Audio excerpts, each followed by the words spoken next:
are 75 operators at the time of this recording, and let's be honest, some of them just need some changes. So in today's video, what I'm going to be doing is I'll be going over every single operator that I would fix. If you guys agree, disagree, or have an operator idea, let me know down in the comments and let's get into it. Sentry and Striker, the recruit reworks were heavily flawed.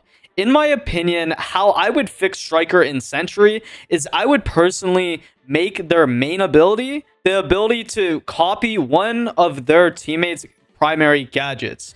Now, what I mean by this, say you're Striker on the attacking side, and let's say one of your teammates is, for example, Twitch or Grim. You would basically have the ability to copy one of them once in that round. So, for example, you would be able to copy Twitch and get one Twitch drone with 5 shocks. Or, let's say Grim, you would be able to copy him and get, let's say, 2 Bs. Now, of course, this would be pretty complex because there would be some balancing problems that they would have to work around. But honestly, the work would be really cool. Because the problem with Striker and Sentry right now is they took the entire soul out of Recruit and basically just repackaged them and made them look like the mobile versions. I think this would be a lot better for the Defender Recruit, which is Sentry, because you would be able to copy operators like Echo or even Mute or Smoke and just copy one of their abilities, and that would be super dope. Of course, I think it would be really great if you weren't able to copy shield operators. So if you try to take, let's say, Blackbeard, you wouldn't just have a Blackbeard shield, of course. So there would be limitations, of course. Now, Sledge, the only problem I have with Sledge right now, guys, besides him not having an SMG-11, because for some reason they took that away and gave it to nobody, is you can't actually toggle his ability. So shout out to No Limit 7 for this. Basically, the problem with Sledge when you pull out his gadget is you basically click it and it hammers. It's not like you can just click it once and just have it out and you can walk around with it. It'd be very nice if you were just able to properly press the button and then just have the ability to either click it and slam it or just put it away. It was just a quality of life type chain. Honestly, the only thing I would change about Thatcher, guys, is his EMPs. They should be completely either flickering lights or just turning them off for a few seconds. And that would kind of interact with Zero. Because Zero right now, his lore is he can, of course, have his night goggles and turn that on. And that would give some symmetry with Zero. It's very hyper specific. But Zero being able to see in the dark for those few seconds would be really cool. Since, he is Sam Fisher, of course. Now, this is a little boring, but Glass should be able to shoot through castle barricades. Any sniper rifle in general should be able to do this. Even Cali. I really missed back in year 1 or year 2 when Castle and Glass's interaction was just like this. He would shoot little bullet holes in the castle barricades, and you would have to use basically an entire mag to actually break down the castle barricade with Glass. And since Castle has 4 of these castle barricades, Glass has such limited ammo that this would actually be pretty insane. If I were to change anything about IQ, it'd probably just be her gadget forcing you to pull out her secondary. You should be able to just put it out on your primary. And I think that should be way more flexible overall, because forcing yourself to pull out a pistol is super annoying. Capital's bolts are the biggest issue with Capital, because Capital on paper is a great operator, but the problem with Capital is how long it takes to use his gadgets. So it'd be really nice if you were able to bounce his arrows off of walls, or even just his smoke off of walls. Because right now, you have to overexpose yourself, and sometimes it's just better to just bring normal smokes. When Jackal sniffs or tracks someone's feet, he should basically make a sniffing noise. This isn't really fixing anything. It's just this man has a flip fetish. Now, this might make some people upset, but Maverick's torch should be able to burn through the metal beams in floors, and he should be able to basically make holes that people can drop through. Now, of course, for balancing reasons, you would, of course, make him have to use probably 2 canisters just to make the tiniest hole so you can drop. But I always found that interesting that the beams, you can't really interact with them. Especially with, let's say, thermite. I find it's quite weird that if you thermite a floor, it doesn't burn through the beams. And I know it's from a technical aspect. They're just possibly not able to do that. but, you know, a man can dream. Okay, if somebody runs through Gridlock's track stringers, they should literally have a slow effect afterwards, almost like Frost. Because the problem with Gridlock is people will literally just run through it. And, like, after they get through all the track stringers, they will literally sit there and just be able to sprint by. Like, if you're going through something that's damaging you that much and that hurts and that's spiky, you should have some type of disadvantage for a little while. Either having a slow effect afterwards, getting on the track stringers, or something like that. I know this is simple, and everybody, I think, agrees with this Nox change, but Nox should be able to go through any type of gadgets that is electronic while she's cloaked without detonating it or making any noise. Okay, this is kind of stupid, but I was thinking about ideas. You should be able to Amaru hook an enemy if they're above you.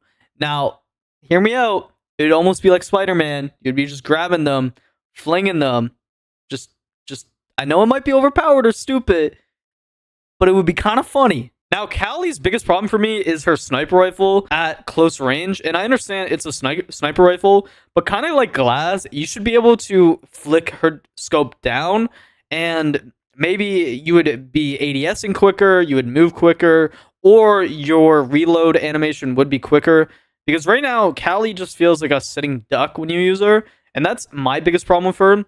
Besides that, another change that I would like to see is maybe even make so Callie, when she shoots somebody in a limb, let's say, for example, like a foot or a leg, that also will restrict them from being able to run. Because if you're taking a whole sniper rifle bullet to the foot, you shouldn't be able to just walk away like nothing happened. Okay, hear me out. This is a little bit of a stretch, but Yana should be able to fake a plant. And I don't mean go through the entire animation and actually plant, but if you have the bomb as Yana, it would be a really cool interaction if you run in the site and you would just put a plant animation. Just to kind of fake out the enemies, I think that would just be cool. Zero, aka Sam Fisher, when he pulls out his pistol, he should be completely silent, as it just makes sense for his lore. Now, Sense, the way that I would honestly make Sense a lot better is a few things. When you go through Sense's walls, you should have to basically get a slow effect or almost like a electrified effect when you run through it. So if you're ADSing, it will force you to either un-ADS or you'll just make noise going through it. I would also like some type of maybe guide with Sense, because right now the problem is with Sense is sometimes you just go to throw the Sense and the gadget literally goes all over the place.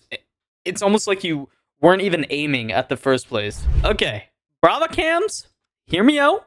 Hear me out, guys. You should be able to drive these things up the wall. Now, heading over to the defense, I already talked about Sentry, of course, guys. Mute jammers, this is just more of a quality of life, but you should be able to pick how you place your mute jammers. It shouldn't only be on floors. It'd be cool if you're able to actually place the mute jammers on walls and surfaces like that. I really like the way that Castle played, but honestly, I would really like for this concept where different types of explosives interact with castle barricades much differently. I always seen this concept on Reddit, and I just thought, even if they just tested it in the test server, I would love to see how this plays out on the test server. They should make it so if you play Doc, you literally just get some type of notification that your teammates are low on health. Because maybe it's just the players themselves, but they are so stupid.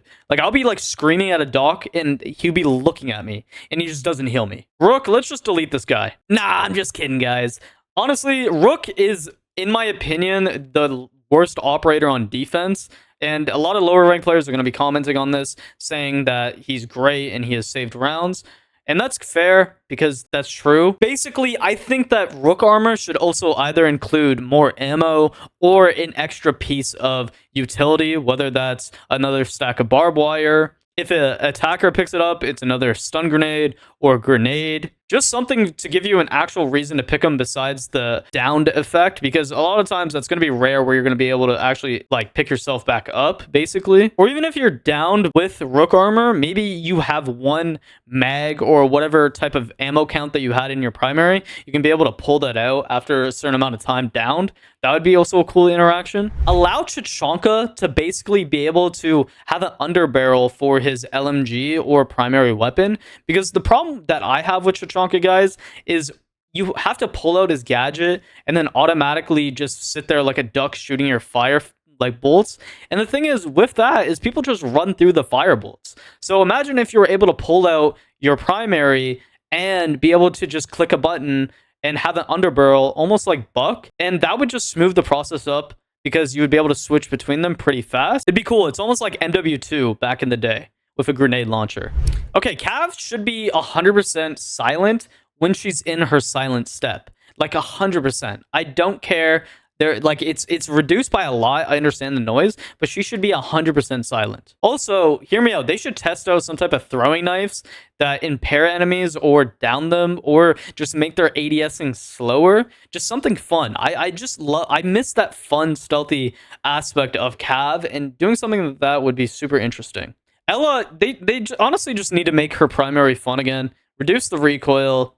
That's it. Just reduce it. Okay, alibi clones, when you throw them, guys, you should be able to change the stance based on when you threw them. They would copy that. So for example, before you threw down one alibi mine, say you were crouching, it would crouch as well. Say you were proning, it will prone as well. It just gives more variety with the alibi mines, because right now they are super like like underwhelming. And I understand that they can't copy skins because of the code, but I don't understand how that is even a thing, to be honest. Maybe even some type of audio would be nice if you're able to activate maybe one alibi shooting once. Oryx is a huge problem in terms of just being so underwhelming. Oryx should be able to first make any rotations or lines of sight in the prep phase and not take damage, because right now he takes like 5 damage when he runs through walls and stuff, and I just don't see the point in that, especially when you're on a map like Cafe and you're upstairs making all the lines of sight, breaking all the bars. You'll lose like a good 30 HP just based off of that. But I think that when you use Oryx and you're dashing, you should be able to basically guide the dash until you like let go of whatever your dashing button is, and there'll be like a good few seconds where you can dash, instead of right now when you press it you just basically go forward whatever way you're looking, and it makes it very easy for shields, and especially shields, to basically evade you very quickly and just kill you. Okay, Thorn would be interesting if you were able to basically have a different type of mode on her Razor Blooms, like let's say a stun effect or a concussion effect that goes off. Like if you just pocket one and you just go from, let's say, the Razor Bloom, which is, you know, lethal, and you could just press a button and it basically turns it to a stunning effect. That would be cool, because then you also have the ability to pocket one and just throw it at the enemies, and it would just concuss them or throw them, or just, you know, do something else besides just the explosive. Because this operator was just a filler op, I'm not gonna lie. So what if Solus had the ability to almost EMP gadgets in her close radius? So sure, she was able to see gadgets, but what if she was able to disable gadgets for a few seconds, almost like a defensive EMP, when she activates her primary gadget, of course. Okay, guys, so that's every operator that I would fix and how I would fix it. Let me know down in the comments what operators you think I might have missed, or some changes that you like or dislike. Now, of course, I didn't want to talk about any nerfs in this video because I feel like that would be too long, since there's a lot of things that I would change in terms of operators.